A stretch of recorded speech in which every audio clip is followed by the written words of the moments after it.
या 5 स्थानांवर जर आघात झाला तर तो माणसासाठी प्राणघातक ठरू शकतो. खान उंच आहे, त्यामुळे आपल्याला त्याच्या छातीखाली वार करायचा आहे.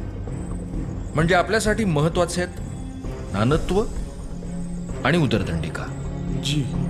बर, हा आघात आमच्या हाताच्या नैसर्गिक हालचालींबरोबर व्हायला हवा, कारण भेटीच्या वेळी आम्ही निशस्त्र यावं अशी अट आहे. अर्थात दगाबाज खान काही अट पाळणार नाहीच, पण भेटीच्या आधी आम्ही अस्त्र बाळगले हे त्याला कळता कामा नये. अशा वेळी कुठलं शस्त्र बाळगता येऊ शकतं? थांबा राजू. आलो वाईच. हा, आलो आलो.